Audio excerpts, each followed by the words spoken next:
Hello and welcome to the Popcorn Club. I don't know why I looked at you then. No, well, why not? You don't need to be welcomed. Why not? You're That's already always here. nice. Welcome. Willkommen. Bienvenue. This week we went to go and see 71, which is a rip-roaring romp Through the 1970s Belfast. It's actually it is a young British soldier who gets thrust into the middle of Belfast, and the Troubles, his whole troop, are all fresh out of basic training. We see them training at the beginning, but within 24 hours he's in Belfast.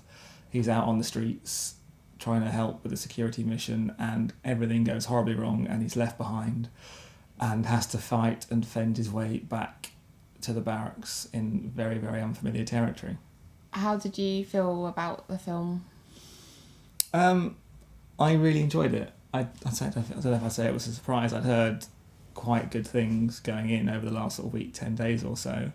And I think it's a really, really well made thriller. It's exceptionally sort of lean and taut in the way that I think it tells the story. It's really it strikes the right balance of tone with what's going on. I think the acting for the most part is very, very good. I think especially from Jack OConnell. Again, we saw him the other day in Eden Lake as part of our horror popcorn thing that we do. Hashtag popcorn horror. That's the one. And also Sean Harris, again, as one of the undercover police detectives, is suitably malevolent, as he has been in quite a few other things. I would agree. I think it's definitely one of the best films I've seen this year. So what I really liked about it was that I don't think I am unique in the circumstance, but as an audience member, I went into the film thinking that I knew stuff about the Troubles in Northern Ireland. Not in any great detail, but I certainly had an awareness about it. But I actually, watching this film, I realised that I was just hugely naive on actually the extent of it, the extent of the violence. The whole community the whole city is absolutely involved. The whole city's in absolute meltdown. No one is spared the violence, the horror, the absolute oppression of the time, like mothers and children and, fathers. People who don't really want to pick sides feel like they have to pick sides. I definitely think the film is almost assuming that of the majority of the audience that will go and see it because of the way that they play that through what's the name of the character? Jack O'Connell's character. Eyes. Like, he's that naive as well, and that follows through into the whole, when everything does start unravelling and going horribly wrong, and the violence becomes very, very real to him because his friend gets shot right in front of his eyes. It's awful. And he's lost in this city that he's only just landed in. The desperation and the kind of not knowing who to trust or who's friendly, who's not friendly, no one's friendly really, is absolutely plays to, I think, the audience, the way most of the audience will be coming into the film. I'm not entirely sure that the film is trying to be a historical fact first or second. I think it's very much trying to be a very taut thriller, which puts Private Hook in the most uncomfortable situations possible, and I'm certain it's possibly drawing on a lot of issues from the time, but whether, I don't know. I mean, I think a lot of like little moments, like with the families on the streets banging the bin cans. The bin cans, I think that are all taken from things that happen, but as a whole, whether it's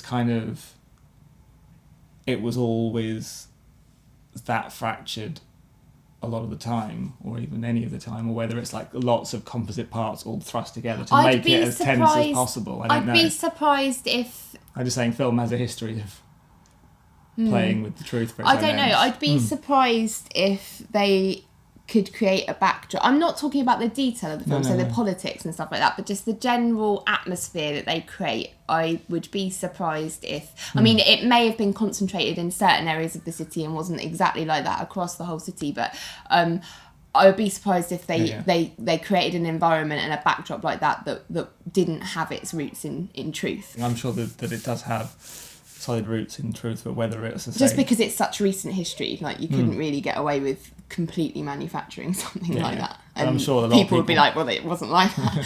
So in terms of other things that I liked, and I suppose you were talking about the camera work. Yeah, I so interrupted you. that supported, I think, that sense of helplessness and just desperation, because it's all like pretty much majority handheld, isn't it? Pretty much handheld. It's all following the action. So everything, when the camera's spinning around as everything's falling apart, it makes the audience just as disorientated as Jack O'Connell's is. I think, to me, the one thing I was noticing it was doing a lot, there was a lot of shallow depth of field where there was just moments where it was just his eye and just face in focus, and everything else was just completely blurred out, which also emphasises, I guess, his confusion and also isolation from kind of everyone around him, not knowing where to go or who to trust or what situations to be in. I also just want to talk about Jack O'Connell, and he's an absolute amazing performance in this. He doesn't say hardly anything. He doesn't have much dialogue throughout the whole film. He's just one of those actors that just can be you see it in their face, like you don't have to say anything, because everything that he needs to say is in a look or just his whole body embodies the emotion. And there are some wonderful moments that he carries through acting in that way.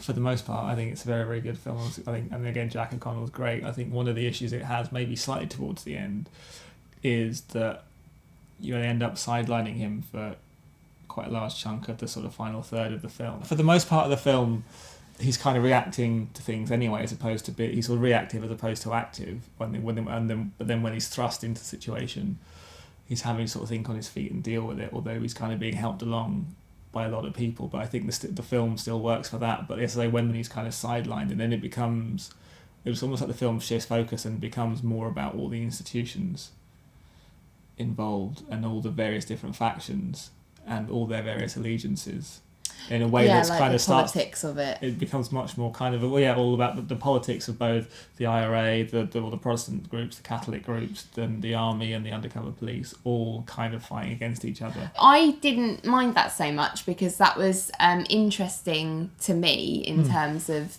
the machinations of that and how that might play out. It was for me quite compelling, and actually, even though he is sidelined, like injured in that flat, and they're kind of keeping him undercover, it keeps cutting back to him, and he's always thinking like, I need to get how the hell am I going to get out of this situation, and he does eventually. That's the thing why it works, but that's why I think for the most part throughout the film it's working well. When he is finally he gets out of that flat is the one thing that sort of saves him. So popcorns. Judging it as a thriller, I think it's fairly exceptional. Does a fairly exceptional job. I have to give it a 9 out of 10. I think for that. I would agree. 9. I think it's just it's gripping and compelling right from the beginning. It taught me some things and made me see things about historical events that that I may not have appreciated, which was great. And Jack O'Connell's just wonderful in the leading role. The whole less is more thing with him just works. And it was just really well directed, really well shot, and a great story too. Next week we are off to Ruin My Childhood, I think is what's going to happen. Teenage Mutant Ninja Turtles, Teenage Mutant Ninja Turtles, Teenage Mutant Ninja Turtles, Heroes in a Half Shell, Turtle Power! Can I do the whole theme song? I think we've gone on long enough already. It's okay, it'll be fine. Well, I'm just scared that it'll ruin everything good about but my childhood. Michelangelo is a party dude. Party! Have you seen 71? Are you planning on seeing 71? Have we convinced you to see 71? Go and see 71. Give us a thumbs up if you're enjoying this. And also, if you haven't been catching up with what we've been doing in October, every day in October, we are vlogging a horror movie as part of #PopcornHorrorFest. And if you haven't seen any of that, I'll leave a link to the playlist down below. And we will see you next time. Bye! You sound... I'm already a little bit in shock. It's all right. Oh, you didn't do it. You didn't know I thought you. I thought I was going to set you up with shell shock. No. Oh.